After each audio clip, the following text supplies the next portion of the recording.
Hi friends, तो finally हम लोग फुकेट पहुंच गए थे। अराउंड 3:30 हम लोग लैंड किए। सारा फॉर्मेलिटीज़ हम लोगों का 4:30 तक ख़त्म हो गया था। हमारा स्टे कैरन बीच पर था। Phuket orchid resort and spa में था। एयरपोर्ट से पिकअप के लिए हमने पहले से कैरावन बुक करके रखा था, तो एयरपोर्ट से सीधा हम लोग रिजॉर्ट के लिए निकल गए थे। और ये था हमारा होटल का ब्यूटीफुल सनसेट व्यू। बहुत ही खूबसूरत और पीसफुल था। होटल का पूरा वाइब ही इतना काम था कि रिलैक्सिंग था कि बस यहीं बैठकर सनसेट ही एंजॉय करें। बट हमें नेक्स्ट डे का प्लानिंग के लिए बाहर भी जाना था। फिर हम लोग थोड़ा near by local market explore करने के बाद नेक्स्ट डे का full day island package book करके आ गए थे। पैकेज में पिकअप और ड्रॉप के साथ लंच और स्नैक्स भी इंक्लूडेड थे। होटल आने के बाद डिनर के बाद हम लोग सो गए थे और ये था नेक्स्ट डे मॉर्निंग का व्यू। आफ्टर ब्रेकफास्ट यहाँ पे हम लोग कैब के लिए वेट कर रहे थे। अराउंड 8 o'clock हमारा कैब आ गया था। Hi guys, so now we are moving towards to Fifi Island. Let's see how we go and what is in our way to come. Pier पे पहुँचने के बाद हम लोग गाइड से मिले, एक क्विक टी ब्रेक लिए और फिर फीफी आइलैंड के लिए हम लोग 10:45 तक निकल गए थे। Now we are going to Fifi Island finally. Time to rock and roll. On the way to Phi Phi island हमारा फर्स्ट ऑफ खाई आइलैंड था। अराउंड 1 आवर वहाँ पे स्पेंड किए। बहुत अच्छा ब्यूटीफुल बीच था, crystal clear water and perfect tropical vibes था। और ये था खाई आइलैंड का ब्यूटीफुल ड्रोन व्यू।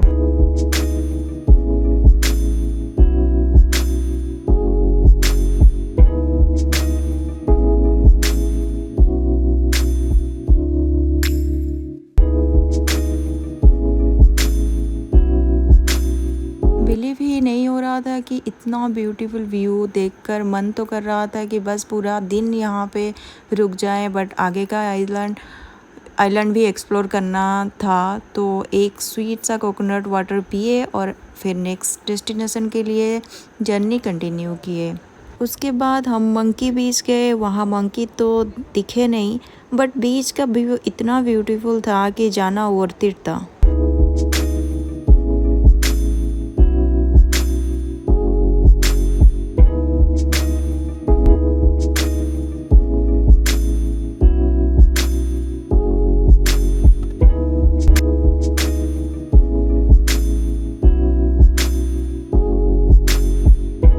स्टॉप हमारा फीफी डॉन आइलैंड था। वहाँ पहुँचने के बाद हम लोग लंच किए एंड फिर लोकल मार्केट और बीच एक्सप्लोर किए, जो कि आइलैंड का वाइब काफ़ी वाइब्रेंट और लाइवली था।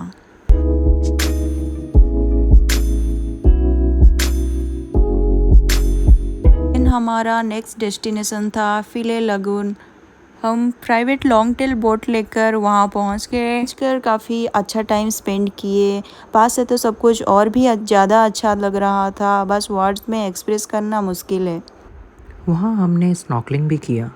स्नॉर्कलिंग करते वक्त कलरफुल फिशेस और बेबी शार्क्स भी देखे। क्रिस्टल क्लियर पानी में ये एक्सपीरियंस एकदम अनफॉरगेटेबल था।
फिर हम लोसामा बे देखते हुए आगे बढ़े।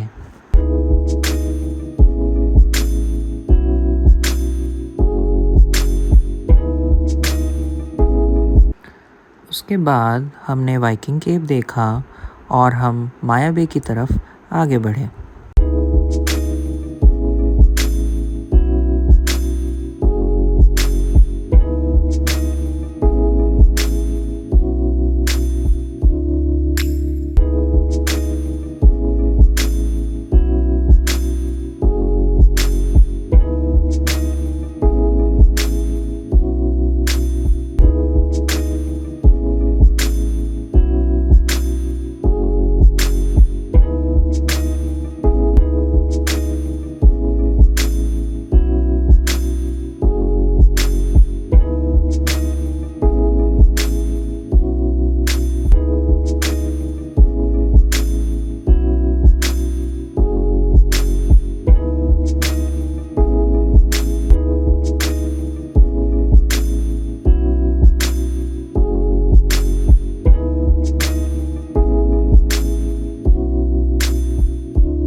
माया बे डेस्टिनेशन में पहुंच गए थे। जितना फ़ोटो में सुंदर लगता था, रियल में उससे कहीं ज़्यादा बहुत अच्छा था। एंड माया बे का व्यू तो लिटरली ब्रेथ टेकिंग था। टर्कोइज ब्लू वाटर और टावरिंग लाइमस्टोन क्लिफ्स ने पूरा सीन ही ड्रीमी बना दिया था। यहाँ का पीसफुल और ट्रॉपिकल वाइब एक्सपीरियंस करना अलग ही फीलिंग था। माया बे को देखकर समझ में आया कि इसे क्यों फुकेट का मोस्ट आइकनिक स्पॉट में क्यों काउंट किया जाता है।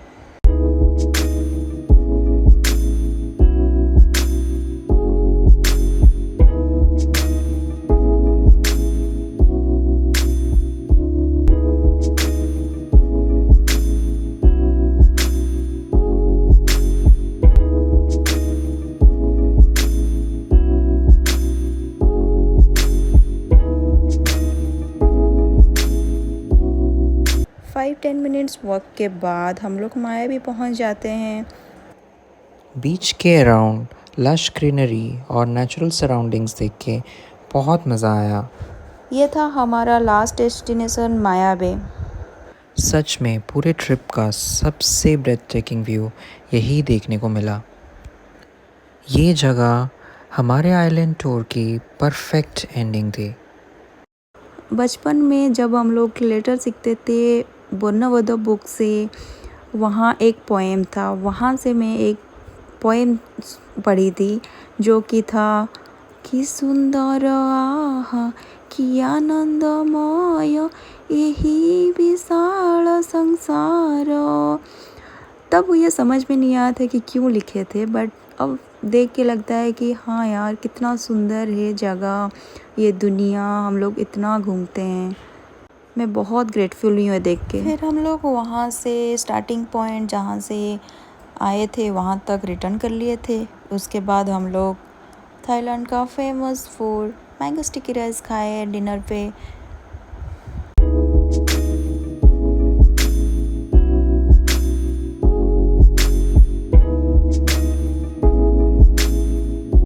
Do like, share and subscribe.